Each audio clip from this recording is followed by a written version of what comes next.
श्री शिवलीलामृत अध्याय पहिला. दाशार्ह आणि कलावती. प्राचीन काळी नैमिषारण्यातील यज्ञसत्रात शौनकादिकांच्या विनंतीवरून महामुनी सूत त्यांना शिवमहात्म्य सांगू लागले. ते म्हणाले, सज्जन हो, शिवचरित्र अत्यंत अद्भुत आहे. त्याचे श्रद्धेने श्रवण केल्याने सर्व पापांचा नाश होऊन आयु, आरोग्य, संतती व संपत्ती प्राप्त होते. सर्व तीर्थे, व्रते व महायज्ञांचे फल प्राप्त होते. ओम नमः शिवाय या शिवमंत्राच्या जपाने सर्व आधिव्याधींचे निरसन होऊन मनुष्याचे कल्याण होते. आता याविषयीची एक कथा सांगतो. पूर्वी मथुरेत दाशार्ह नावाचा एक यदुवंशी राजा होऊन गेला. काशी राजाची कन्या कलावती ही त्याची पत्नी.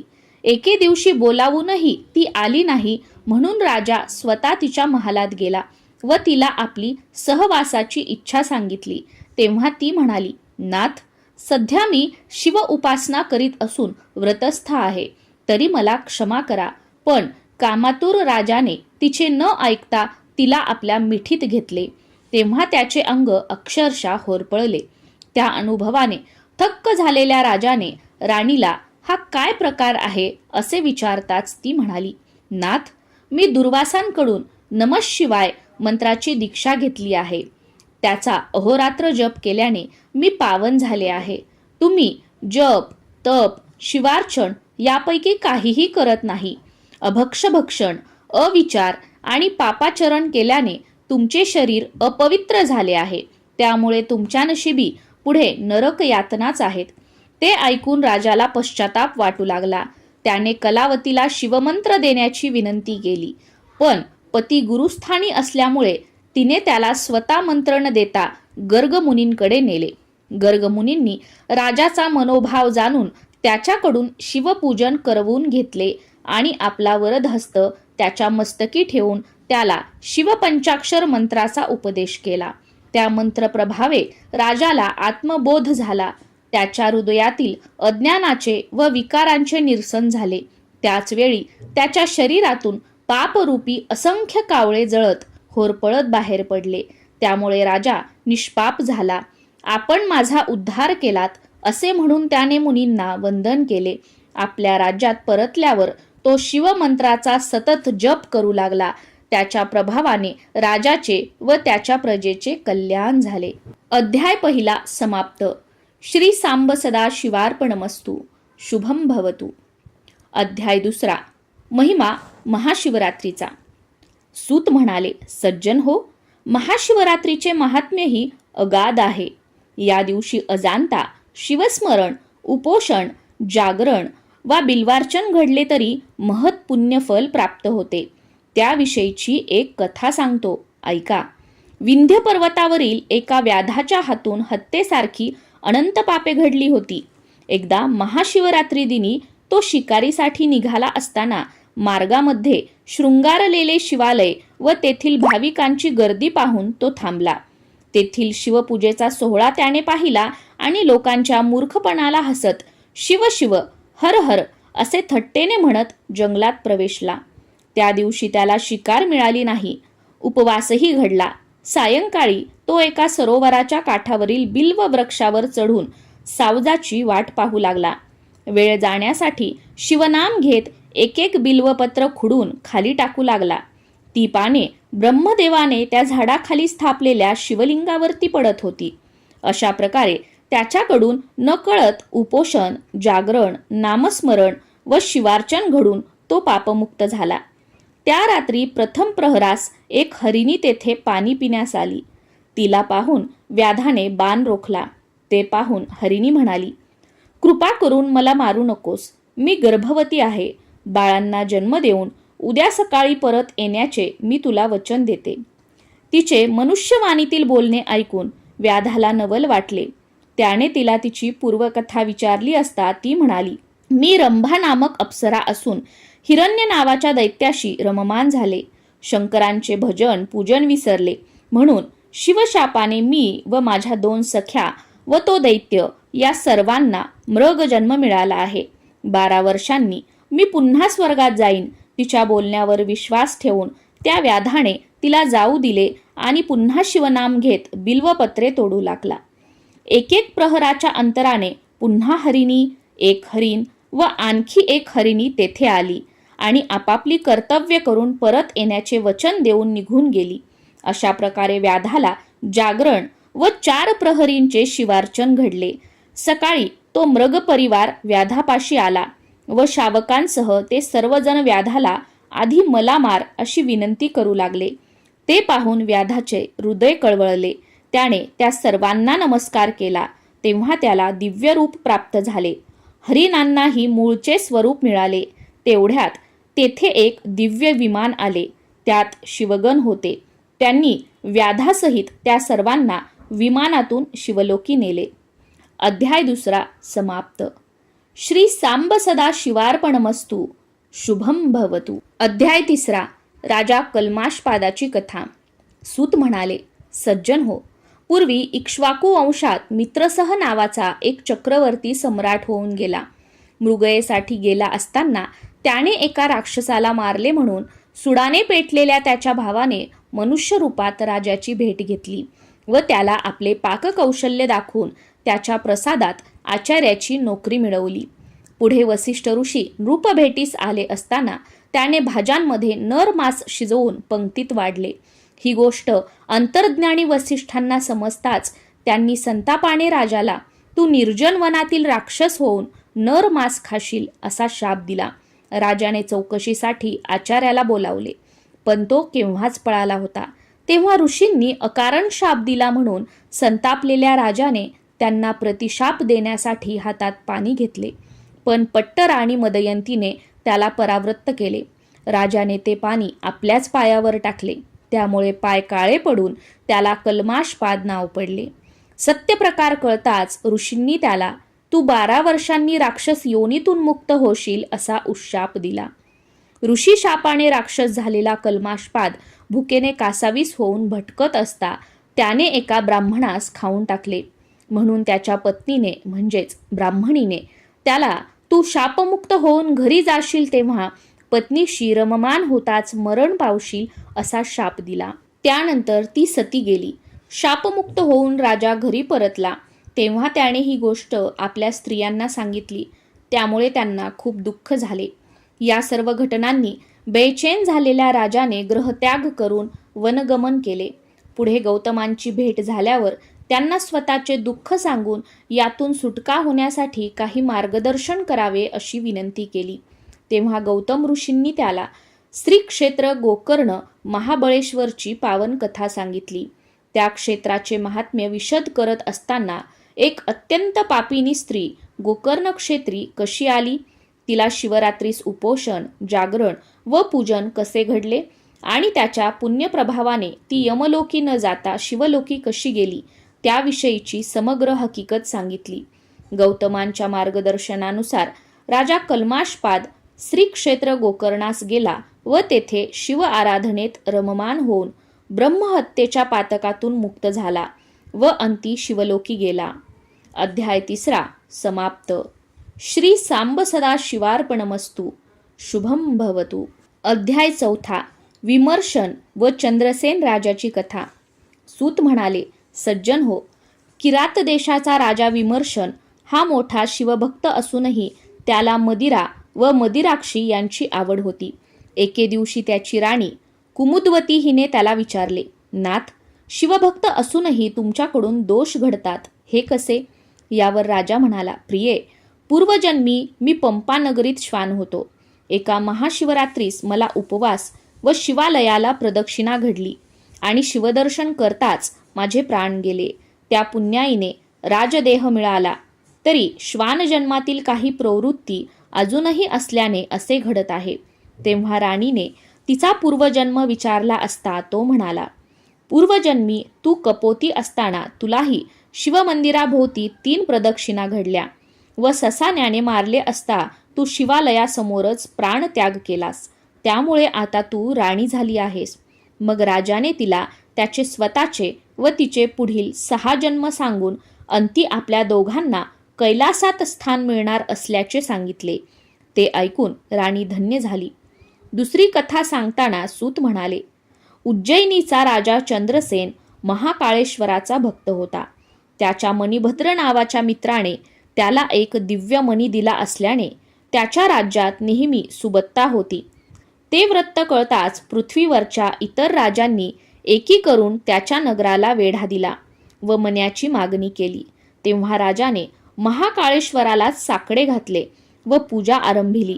प्रजाजनांसमवेत एक तरुण विधवा गवळीन आपल्या 6 वर्षाच्या मुलाला कडेवर घेऊन ते शिवपूजन दुरूनच पाहत होती.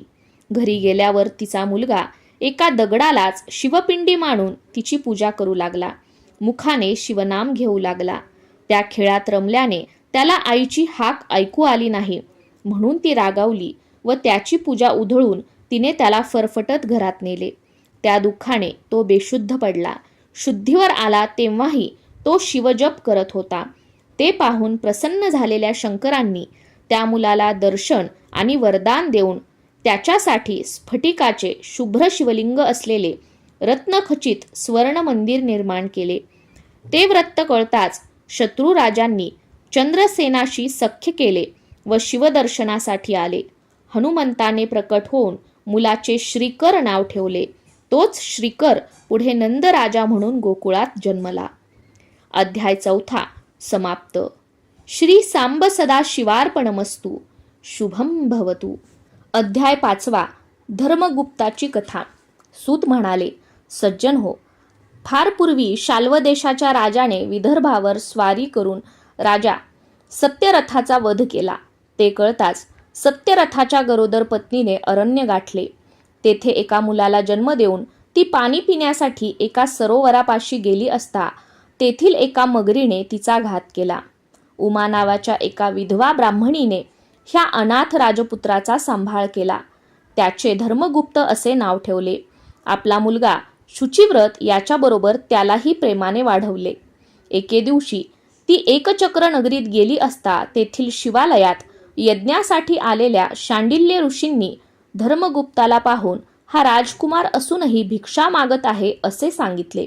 तेव्हा उमेने धर्मगुप्ताची माहिती विचारली असता शांडिल्य म्हणाले, याचा पिता विदर्भ नरेश सत्यरथ हा प्रदोष समयीची शिवपूजा सोडून युद्धास गेल्याने अल्पायुषी ठरला. याच्या मातेने सवतीला कपटाने मारले म्हणून तिने मगरीच्या रूपाने तिचा सूड घेतला. धर्मगुप्ताने पूर्वजन्मी कोणतेही शिवव्रत केले नाही म्हणून तो जन्मताच अनाथ झाला. त्यानंतर शुचिव्रताविषयी सांगताना ते म्हणाले, याने पूर्वजन्मी अन्याय मार्गाने धन मिळवले, पण त्याच्याकडून शिवार्चन व दान घडले नाही म्हणून त्याला दारिद्र्यात जन्म मिळाला. तेव्हा उमा दोन्ही पुत्रांसह त्यांना शरण गेली असता शांडिल्यांनी दोन्ही बालकांना शिवमंत्राचा उपदेश करून प्रदोष व्रत आचरण्यास सांगितले. ऋषींच्या आज्ञेने धर्मगुप्त व शुचिव्रत प्रदोष व्रत करीत असता 4 महिन्यांनी शुचिव्रताला नदीकाठी कोसळलेल्या दरडीमध्ये सुवर्णमोहरांचा हंडा सापडला आणि त्याचे दारिद्र्य सरले. काही दिवसांनी धर्मगुप्त वनात गेला असताना गंधर्व राजाची कन्या अंशुमती त्याच्यावर भाळली. आपल्या कन्येचे मनोगत जाणून गंधर्व राजाने तिचा धर्मगुप्ताशी विवाह करून दिला. त्याला अपार धन व सेना दिली. त्या सैन्यबळावर शाल्वाला मारून धर्मगुप्ताने आपल्या पित्याचे राज्य परत मिळवले. त्याने शांडिल्याचा मोठा सन्मान केला. पुढे अनेक वर्ष राज्य करून त्याने आपला पुत्र सुदत्त याला गादीवर बसवले आणि दिव्य विमानात बसून तो अंशुमतीसह शिवलोकी गेला. अध्याय 5 समाप्त. श्री सांब सदा शिवार्पणमस्तु. शुभम भवतु. अध्याय 6 सीमंतिनीची कथा. सूत म्हणाले, सज्जन हो, पूर्वी आर्यावर्तातील चित्रवर्मा राजाला सीमंतिनी नावाची एकुलती एक कन्या होती. जन्मपत्रिकेनुसार ती दीर्घकाळ राज्यसौख्य भोगणार होती, पण तिची पत्रिका तिला 14व्या वर्षी वैधव्य येणार असल्याचीही सांगत होती. तो दुस्तर योग टाळण्यासाठी राजा शिवभक्ती करू लागला. तर भावी दुर्दैव निरसावे म्हणून याज्ञवल्क्यांची पत्नी मैत्रेयी हिच्या सांगण्यावरून सीमंतिनी मोठ्या श्रद्धेने सोमवारचे शिवव्रत करू लागली. ती उपवर झाली तेव्हा चित्रवर्म्याने नैषद देशाच्या इंद्रसेन राजाचा मुलगा चित्रांगत याच्याशी तिचा थाटात विवाह लावून दिला. त्यावेळी दसरा दिवाळीचे निमित्त करून चित्रवर्म्याने आपली मुलगी व जावाई यांना आपल्यापाशीच ठेवून घेतले. त्यांची हौसमोज पुरवली. एकदा चित्रागंध यमुनेत नौकाविहार करीत असताना नौका बुडून तो त्या अथांग जलाशयात दिसेनासा झाला. या दुःखद घटनेने सीमंतिनीवर जणू आभाळच कोसळले. त्या परिस्थितीचा फायदा घेऊन शत्रूंनी नैषध देशावर चढाई करून इंद्रसेनाचे राज्य बळकावले व त्याला कैदेत टाकले. याप्रमाणे चहूकडून दुर्दैव आडवे आले तरीही सीमंतिनीने आपले सोमवारचे शिवव्रत चालूच ठेवले. इकडे चित्रागंध नदीत बुडाला तेव्हा तेथे क्रीडा करण्यास आलेल्या नागकन्यांनी त्याला पाताळात नेले. तेथील राजा तक्षक याने त्याची विचारपूस करून त्याला काही दिवस आपल्यापाशीच ठेवून घेतले. पुढे 3 वर्षांनी चित्रांगदाने परत जाण्याचा विषय काढताच तक्षकाने त्याला 12 सहस्त्र नागांचे बळ, अमूल्य भेटी व तू स्मरण करताच तुझ्या भेटीस येईन असे वचन देऊन यमुना तीरी आणून सोडले. त्यावेळी सीमंतिनी ही स्नानासाठी आली होती. तिने त्याला पाहिले पण ओळखले नाही. त्याने तिला ओळखले, तिची चौकशी केली व तुझा पती जिवंत असून 3ऱ्या दिवशी मी तुमची भेट घडवून आणीन असे सांगून तो नैषध नगरीस गेला. तेथे शत्रूंना शरण आणून त्याने आपले राज्य परत मिळवले आणि आपल्या माता पित्यांसह सीमंतिनीस भेटला. त्यावेळी चित्रवर्म्याने आपल्या नगरीत मोठा उत्सव केला. चित्रांगदाने आपल्या नगरात अनेक वर्ष राज्य केले. सीमंतिनीच्या शिवव्रताच्या प्रभावाने त्यांचे सर्वतोपरी कल्याण झाले. अध्याय 6 समाप्त. श्री सांब सदा शिवार्पणमस्तु. शुभम भवतु. अध्याय 7 सोमवंत व सुमतीची कथा. सूत म्हणाले, सज्जन हो, विदर्भात वेदमित्र व सारस्वत नावाचे 2 ब्राह्मण एकमेकांचे मित्र होते. त्यांचे पुत्र सुमेधा व सोमवंत हेही मित्रच होते. विद्याभ्यास पूर्ण झाल्यावर त्यांच्या वडिलांनी त्यांना राजाकडे पाठविले. त्यांची विद्वत्ता पाहून राजा म्हणाला, नैषध राजा चित्रागदांची पत्नी सीमंतिनी शिवव्रती दिनी दाम्पत्य पूजन करते, म्हणून तुमच्यापैकी एकाने स्त्रीवेश घेऊन दाम्पत्य म्हणून तिच्याकडे जावे. ती तुमची पूजा करून तुम्हाला द्रव्य देईल व या कामाबद्दल मीही अपार द्रव्य देईन. मग त्याने सोमवंताला स्त्रीवेश देऊन सुमेधासह सीमंतिनीकडे पाठविले. तिने ते दोन्ही पुरुषच आहेत हे ओळखले, पण तरीही शिवपार्वती समजून त्यांचे पूजन केले व भोजन, द्रव्य, वस्त्रालंकार देऊन त्यांना निरोप दिला. मार्गामध्ये सोमवंताला आपण स्त्री झाल्याचे लक्षात आले व तो सुमेधाकडे रतिसुखाची मागणी करू लागला. सुमेधाने त्याची कान उघडणी करून त्याला घरी नेले. तेथे आपला मुलगा स्त्री झाल्याचे कळताच सारस्वताने त्याविषयी राजाला जाब विचारला. तेव्हा राजाने त्याची क्षमा मागून सोमवंताला पूर्वरूप प्राप्त व्हावे म्हणून देवीची उपासना केली. देवीने सोमवंत स्त्रीच राहणार असे सांगून त्याचे व सुमेधाचे लग्न लावण्यास सांगितले. सूत दुसरी कथा सांगू लागले. अवंतीमध्ये मदन नावाचा एक व्यभिचारी ब्राह्मण पिंगला नामक वैश्येकडे नेहमी जात असे. एके दिवशी त्यांनी ऋषभ नावाच्या शिवयोग्याची सेवा केली म्हणून 2ऱ्या जन्मात पिंगला सीमंतिनीची कन्या कार्तिमालिनी झाली, तर मदनाने वज्रबाहू राजाच्या सुमती राणीच्या पोटी जन्म घेतला.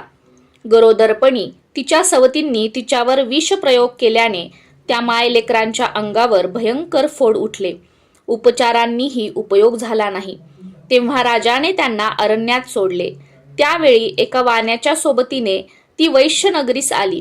तेथील पद्माकर राजाला भेटून तिने आपली कर्मकहाणी सांगितली. राजाने तिच्या राहण्याची व पोटापाण्याची व्यवस्था केली. पुढे एका व्याधीने तिचा मुलगा वारला. तेव्हा सुमती शोक करीत असता एका शिवयोग्याने तिला मृत्युंजय मंत्र सांगून अभिमंत्रित भस्म त्या दोघांच्या अंगास लावले. त्याच्या प्रभावाने तिचा पुत्र जिवंत झाला. ती दोघे निरोगी व सुंदर झाली. शिवयोग्याने तिच्या पुत्राचे भद्रायू नाव ठेवले व त्याला अनेक आशीर्वाद देऊन तो गुप्त झाला. अध्याय 7 समाप्त. श्री सांब सदा शिवार्पणमस्तु. शुभम भवतु. अध्याय 8 भद्रायूची कथा. सूत म्हणाले, सज्जन हो, भद्रायू 12 वर्षाचा असताना तो शिवयोगी पुन्हा त्या मायलेकरांना भेटावयास आला. सुमतीने त्याचे आनंदाने स्वागत केले. त्यावेळी त्याने भद्रायूला न्याय, नीती, शास्त्राबरोबरच शिवार्चन व शिवभक्तीही शिकवली. एक दिव्य शंख व खडक दिले आणि अनेक आशीर्वाद देऊन तो गुप्त झाला. पुढे पद्माकर राजाचा पुत्र सुनय व शिवयोग्याने दिलेली आयुधे यांच्या सहाय्याने भद्रायूने आपला पिता वज्रबाहूस त्याचा शत्रू हेमरथ याच्या तावडीतून सोडविले. काही दिवसांनी त्या शिवयोग्याने चित्रांगद व सीमंतिनीची भेट घेऊन तुमची कन्या कीर्तिमालिनी भद्रायूला द्या असे सुचवले. त्यास मान्यता देऊन त्यांनी विवाहाची तयारी केली. सुमती आणि पद्माकरही लवाजम्यासह आले. निमंत्रितांमध्ये वज्रबाहूही होता. त्याला भद्रायू आपलाच पुत्र आहे हे कळताच पूर्वकृत्याचा पश्चाताप झाला. भद्रायू व कीर्तिमालिनी विवाहबद्ध झाल्यावर त्याला आपले राज्य देऊन वज्रबाहू आणि सुमती तपश्चर्येसाठी केदारनाथ क्षेत्री गेले. एकदा भद्रायू पत्नीसह वनविहार करत असता एक ब्राह्मण जोडपे धावताना दिसले. एक वाघ त्यांच्या मागे लागला होता. भद्रायूला पाहून ब्राह्मण त्याच्यापाशी आला आणि माझ्या पत्नीचे रक्षण कर असे म्हणाला. भद्रायूने त्वरेने शरवर्षाव केला, पण तो ब्राह्मणीला वाचवू शकला नाही. त्यामुळे तो ब्राह्मण त्याला दूषणे देऊ लागला. त्या घटनेने व्यथित झालेल्या भद्रायूने त्याच्या शोकपरिहारार्थ त्याचे लग्न लावून राज्य देण्याचीही तयारी दर्शवली. पण त्याचे दुःख कमी होईना. शेवटी त्याने माझी पत्नी देतो असे म्हणून कीर्तिमालिनीचे संकल्पपूर्वक दान केले. तेव्हा कुठे तो शांत झाला. त्यानंतर या अपयशाबद्दल त्याने चिता पेटवून अग्नीत उडी घेतली. तेव्हा शिवपार्वतीने तेथे प्रकट होऊन त्याला हृदयाशी धरले आणि इष्टवर मागण्यास सांगितले. तेव्हा त्याने ब्राह्मणाची पत्नी आणून द्या अशी विनंती केली. ती उभयता हसली व तुझी परीक्षा घेण्यासाठीच आम्ही ती लीला केली होती असे सांगितले. त्यानंतर कीर्तिमालिनीला त्याच्या हवाली करून चित्रांगद, सीमंतिनी, वज्रबाहू, सुमती, पद्माकर यांच्यासह तुम्हा दोघांनाही माझे अक्षय पद प्राप्त होईल असे वरदान देऊन ते गुप्त झाले. भद्रायूने न्याय, नीती, धर्माने राज्य केले व अंती पत्नीसह शिवलोकी गेला. अध्याय 8 समाप्त. श्री सांब सदा शिवार्पणमस्तु. शुभम भवतु. अध्याय 9 भस्म महिमा. सूत म्हणाले, सज्जन हो, वामदेव नावाचा महाज्ञानी मुनी सर्वांगास भस्म लावून दिगंबर अवस्थेत एकटाच वनसंचार करीत असे. एके दिवशी भुकेने कासावीस झालेल्या एका ब्रह्मराक्षसाने त्याला खाण्यासाठी पकडले असता मुनीच्या अंगावरचे थोडेसे भस्म त्याच्याही अंगाला लागले. त्या पवित्र भस्माच्या प्रभावाने त्याची सर्व पातके नष्ट होऊन तो दिव्यदेही झाला. त्याला आपल्या पूर्वीच्या जन्माचे ज्ञान झाले. मुनिचरणांना वंदन करून तो म्हणाला, गुरुदेव, तुमच्या दर्शनाने मी पावन झालो आहे आणि आता तुमच्यासमोर माझे मनोगत सांगितले तर मी शिवपदास प्राप्त होईन. मग त्या ब्रह्मराक्षसाने वामदेवाला त्याच्या स्वतःच्या दुष्कृत्यांबद्दल, त्याला कोणत्या नरक यातना भोगाव्या लागल्या, कोणकोणत्या जीवकोटीत जन्म घ्यावा लागला ते सविस्तर सांगितले. त्यानंतर वामदेवाने त्याला एका पापी ब्राह्मणाच्या प्रेताला भस्माचा स्पर्श झाल्याने तो यमलोकी न जाता त्याला कैलासात कशी गती मिळाली ते सांगितले. शिवप्रणीत भस्म महात्म्यही सांगितले. भस्म प्रभावाने निष्पाप झालेल्या त्या ब्रह्मराक्षसाला कैलासात स्थान मिळाले. पुढील कथा सांगताना सूत म्हणाले, पांचाळ नरेश सिंहकेत एकदा शिकारीला गेला असताना काही भिल्लही त्याच्या समवेत होते. त्यातील एका भिल्लाला भग्न शिवालयात खाली पडलेले एक शिवलिंग दिसले. त्याने ते राजाला दाखवताच तो भिल्लाला म्हणाला, ते घरी नेऊन तू चिताभस्माने याची नित्यपूजा कर. चिताभस्माशिवाय नैवेद्य दाखवू नको. त्याप्रमाणे भिल्लाने ते लिंग घरी आणले व तो त्याची रोज पूजा करू लागला. एके दिवशी खूप हिंडूनही त्याला ताजे चिताभस्म मिळाले नाही, म्हणून तो चिंताग्रस्त झाला. तेव्हा पतीच्या शिवपूजनात खंड पडू नये म्हणून त्याच्या पत्नीने स्वतःला जाळून घेतले. त्या भस्माने त्याने शिवपूजन केले व नेहमीच्या सवयीप्रमाणे नैवेद्य आणण्यासाठी पत्नीला हाक मारली. तर काय आश्चर्य! दिव्य रूप झालेली त्याची पत्नी नैवेद्य घेऊन आली. पूजन झाल्यावर आपल्या पत्नीला जिवंत पाहून त्याला मोठे आश्चर्य वाटले. शिवकृपेने तोही शिवरूप झाला आणि पत्नीसह शिवलोकी गेला. हे वृत्त कळताच सिंहकेतही शिवभक्ती करू लागला आणि अंती शिवपदास पोचला. अध्याय 9 समाप्त. श्री सांब सदा शिवार्पणमस्तु. शुभम भवतु. अध्याय 10 शारदेची कथा. सूत म्हणाले, सज्जन हो, अनर्थ देशातील देवरथ नामक ब्राह्मणास शारदा नावाची एक कन्या होती. त्याने तिचा 12व्या वर्षीच विवाह करून दिला. लग्नानंतर काही दिवस जावयाला आपल्याकडेच ठेवून घेतले. एकदा शारदेचा पती स्नान संध्या करून नदीवरून परतत असता विषारी साप चावून मरण पावला. त्यावेळी देवरथाने मोठ्या धैर्याने मुलीला सावरले व जावयाचे उत्तर कार्य केले. कालांतराने एके दिवशी शारदा घरी एकटीच असताना नैध्रव नामक एक अंध ऋषी देवरथाकडे आले. शारदेने त्यांचा आदर सत्कार करून त्यांना संतुष्ट केले. तेव्हा त्यांनी तिला तुझे सौभाग्य वाढून तुला विद्वान पुत्र होईल असा आशीर्वाद दिला. त्यावर खिन्नपणे हसून तिने ऋषींना आपली दुःखद कथा सांगितली. तेव्हा नैध्रव म्हणाले, मी माझे शब्द खरे करून दाखवीन, तू निश्चिंत राहा. ही गोष्ट शारदेच्या मातापित्यांना कळताच त्यांच्याही मनात शंका आली, पण नैध्रवांनी त्यांचे समाधान केले. त्यानंतर देवरथाकडेच राहून नैध्रवांनी शारदेला ओम नमः शिवाय या मंत्राचा जप करायला सांगितला. शारदेकडून उमामहेश्वराचे व्रत करवून घेऊन त्याचे उद्यापनही केले. असे 1 वर्ष सरले. एका रात्री नैध्रव आणि शारदा उमामहेश्वराचे चिंतन करीत असताना भवानीने त्या दोघांना दर्शन दिले. तेव्हा नैध्रवांनी तिची स्तुती करून माझा आशीर्वाद खरा कर अशी विनंती केली. तेव्हा देवीने शारदेचे पूर्वजन्मकृत कर्म व ऋणानुबंध सांगून पुढे म्हटले, हिचा पूर्वजन्मीचा पती द्रविड देशात असून अजूनही हिच्यासाठी तळमळतो आहे. तो हिला स्वप्नात भोग देईल. त्यापासून हिला होणारा पुत्र शारदानंद म्हणून विख्यात होईल असे बोलून देवी गुप्त झाली. पुढे देवीच्या वचनानुसार शारदा गर्भवती झाली. तेव्हा लोकांनी तिचा छळ केला. तेव्हा शारदा निर्दोष असून तिची निंदा करणाऱ्याच्या जिभेला किडे पडतील अशी आकाशवाणी झाली. एका कुत्सित निंदकास तशी प्रचिती येताच जननिंदा थांबली. पुढे तिला जो पुत्र झाला त्याचे नाव शारदानंद ठेवण्यात आले. तो विद्वान पंडित झाला.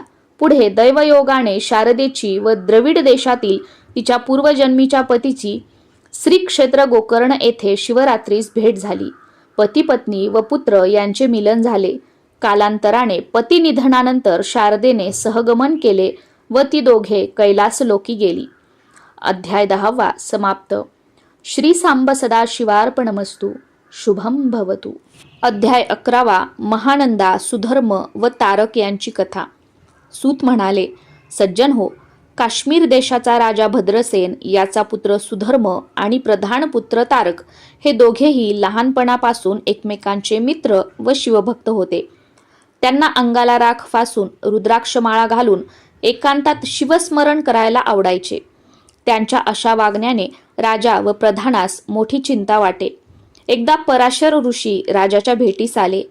राजाने त्यांना आपली चिंता सांगितली. तेव्हा त्या दोन्ही कुमारांचे अवलोकन करून पराशर म्हणाले, पूर्वी नंदीग्रामात महानंदा नावाची वेश्या राहत असे. तिने एक कोंबडा व माकड पाळले होते. ती त्यांना रुद्राक्षमाळा घालून व भस्म लावून नृत्य करायला शिकवत असे. त्यांना नृत्यशाळेत स्थापलेल्या शिवलिंगासमोर बांधून ठेवीत असे. त्यांना पुराण श्रवणाचाही लाभ होत असे. अशा प्रकारे महानंदेच्या संगतीत त्यांनाही शिवभजन घडत होते. एकदा भगवान शंकर महानंदेची परीक्षा घेण्यासाठी सौदागराच्या रूपात तिच्या घरी गेले. तिने त्यांचे स्वागत करून मी 3 दिवस फक्त तुमचीच आहे असे सांगितले. तेव्हा सौदागराने आपल्याकडील दिव्यलिंग तिच्याकडे दिले व म्हणाला, हे लिंग माझा प्राण आहे, ते जपून ठेव. ते जळले वा भंगले तर मी अग्निप्रवेश करीन. महानंदेने ते लिंग नृत्यशाळेत ठेवले. त्या रात्री ती उभयता मंचकावर झोपली असता नृत्यशाळेला आग लागून ते दिव्यलिंग भस्मसात झाले. महानंदेने धाव घेऊन कोंबडा व माकड यांची सुटका केली. त्यानंतर शोकग्रस्त सौदागराने अग्निप्रवेश करून आपली जीवन यात्रा संपवली. त्यावेळी महानंदेने सती जाण्याचा निश्चय केला व आपल्या सर्वस्वाचे दान करून पेटत्या चितेत उडी घेतली. तेव्हा शंकरांनी तिला वरचेवर झेलले आणि आपल्या चरणी अक्षय स्थान दिले. महानंदेकडील कोंबडा व माकड यांना तुझ्या व प्रधानाच्या पुत्राच्या रूपाने उत्तम जन्म मिळाले आहेत. पण हे राजा, तुझा पुत्र अल्पायुषी असून आजपासून 7व्या दिवशी मरणार आहे. हे संकट टाळण्यासाठी तू शिवावर संतत धार धरून रुद्राध्यायाची पारायणे कर. राजा मनोमन घाबरला होता, तरीही त्याने ऋषींनी सांगितल्याप्रमाणे सर्व काही धैर्याने केले.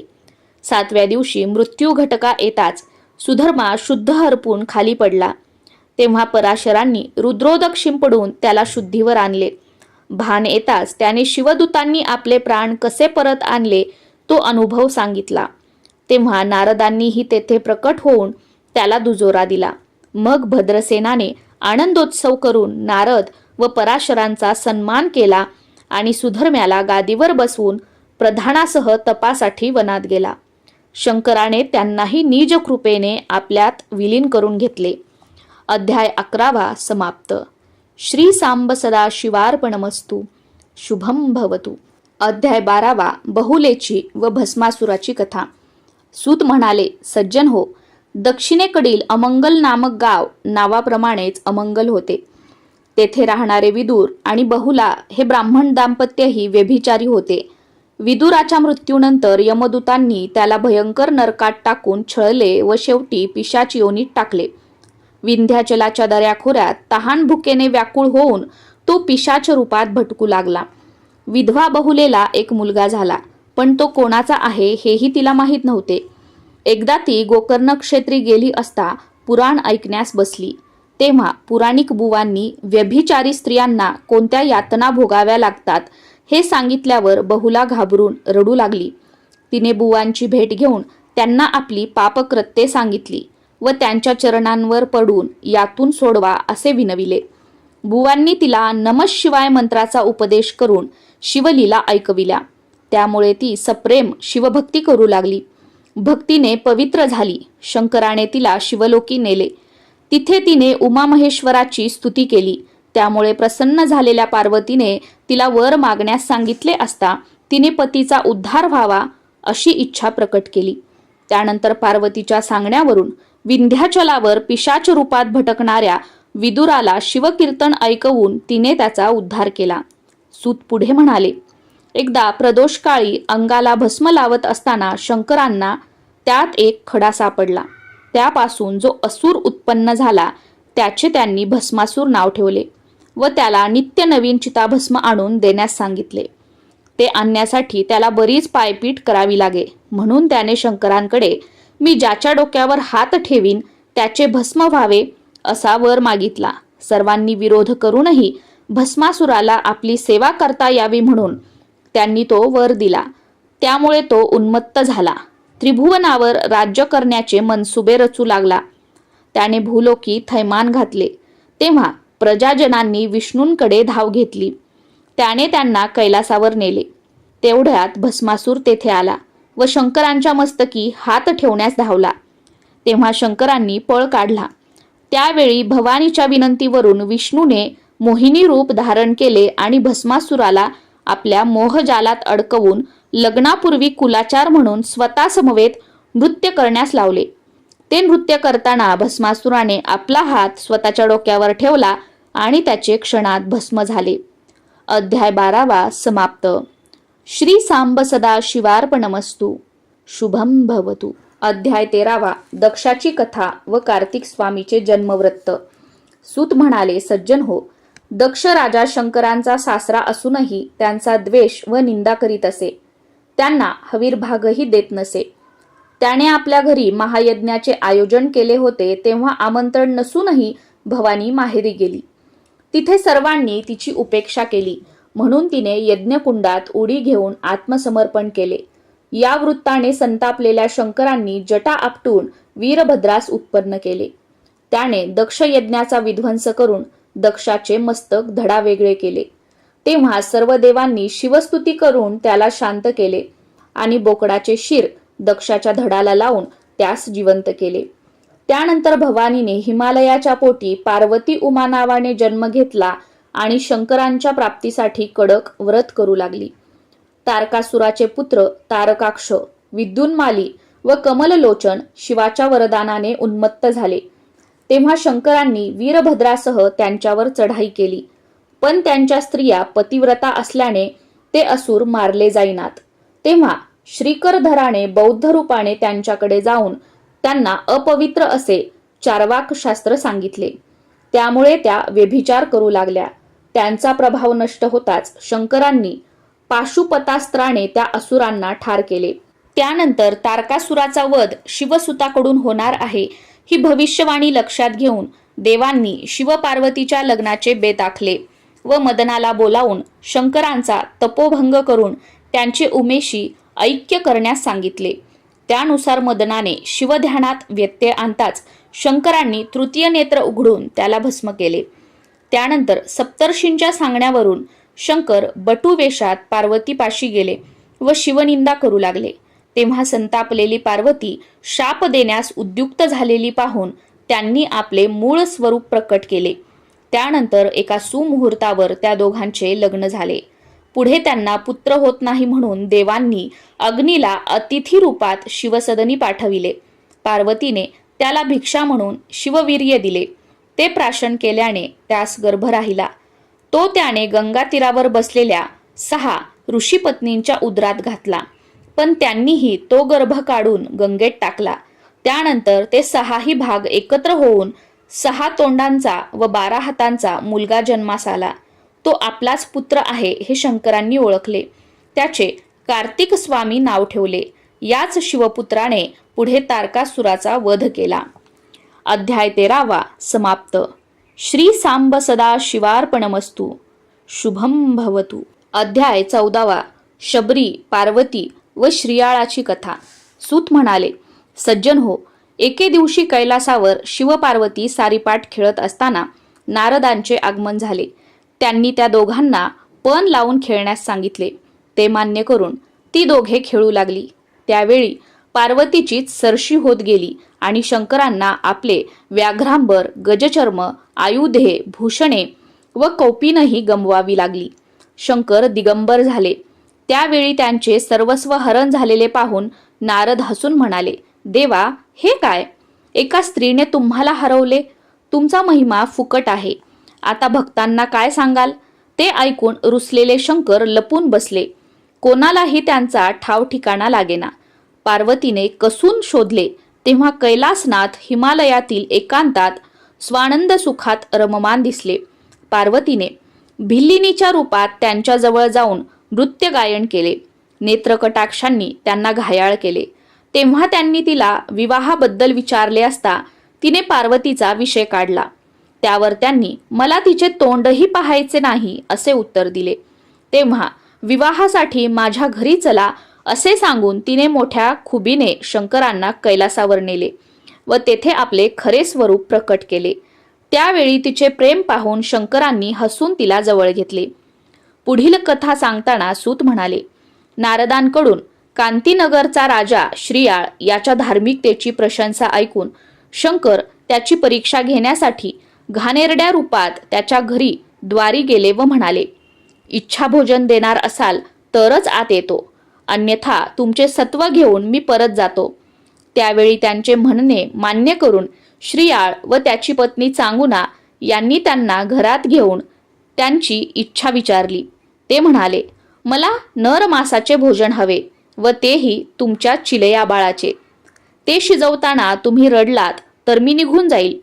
ते ऐकून ती दोघे बधीर झाली, पण तरीही सत्व राखण्यासाठी सर्व माया दूर करून त्यांनी आपल्या पुत्राला मारून अतिथीला भोजन वाढले. तेव्हा निपुत्रिकाच्या घरी मी जेवत नाही असे सांगून अतिथीने चांगुनेला बाळास हाक मारण्यास सांगितले. तिने त्याला हाक मारताच तिचा पुत्र अंगणातून धावत आला. तेव्हा प्रसन्न झालेल्या शंकरांनी मायारूप टाकून त्या सर्वांना दर्शन दिले आणि श्रीयाळ व चांगुना यास दिव्य विमानातून शिवलोकी नेले. अध्याय 14 समाप्त. श्री सांब सदा शिवार्पणमस्तु. शुभम भवतु. अध्याय 15 शंकराचार्यांचे चरित्र व कार्य. कवी म्हणतो, कल्पारंभी सृष्टी निर्माण केल्यावर जनकल्याणार्थ वेद, शास्त्रे व पुराणे यांची निर्मिती झाली. कालांतराने कली प्रभावामुळे श्रुती, स्मृती, पुराणे यांना कोणी विचारेनासे झाले. याला मंडन मिश्र अय्यासारख्या साधूंचा सनातन धर्माविरुद्धचा अपप्रचारही कारणीभूत ठरला. या जैन साधूला शारदा प्रसन्न होती. तो अभ्यासू, उत्तम वक्ता व वादविवादपटू असल्याने त्या काळच्या विद्वानांनाही त्याचा धाक वाटत असे. त्याने नवीन शास्त्रांची रचना करून वेदोक्त मार्ग अधर्माचा असून आपला मार्गच उत्तम असल्याचे सांगितले. त्यामुळे पुराणोक्त पंथ व धर्मशास्त्रे मागे पडू लागली. लोक त्याच्या मताप्रमाणे वागू लागले.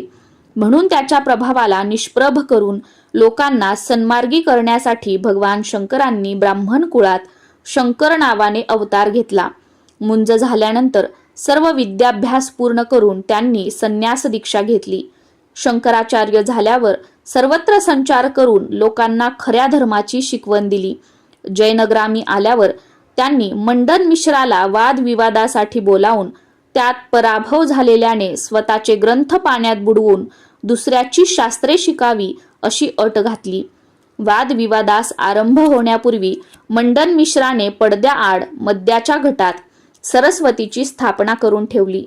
प्रतिज्ञा करून दोघेही वादविवादास बसले. तेव्हा शंकराचार्यांच्या आव्हानानुसार त्याने 4ही वेद क्रमाने म्हटले. त्यानंतर शंकराचार्यांनी त्याला क्रम बदलून पूर्वीच्या वेदातील ऋचा म्हणून त्याचा अर्थ सांगण्यास सांगितले, पण ते त्याला जमले नाही. यावरून शारदा प्रसन्न असल्यानेच हा वेद पठण करतो हे त्यांच्या लक्षात आले. त्यावेळी सरस्वतीचे कपट ओळखून त्यांनी जैन शास्त्रे स्थापण्यास तीच कारणीभूत झाली म्हणून तिला शाप दिला. तेव्हा तिनेही शंकराचार्यांना शाप दिला. त्यानंतर स्वतःचा पराभव मान्य करून मंडन मिश्र त्यांना शरण गेला. तेव्हा आचार्यांनी जैन शास्त्रांची गाठोडी बांधून ती समुद्रात टाकली. त्यानंतर लोकांना पूर्वीप्रमाणे स्वधर्माचरण करा, वेदशास्त्राध्ययन करा असे सांगितले. त्याप्रमाणे लोक त्यांच्या आदेशाला उपदेशाला अनुसरून वागू लागले. सनातन धर्मानुगामी झाले. अशा प्रकारे शंकराचार्यांनी जैनांच्या पाखंडी मतांचा प्रभाव उद्ध्वस्त करून धर्माची पुनर्स्थापना केली. अध्याय 15 समाप्त. श्री सांब सदा शिवार्पणमस्तु. शुभम भवतु.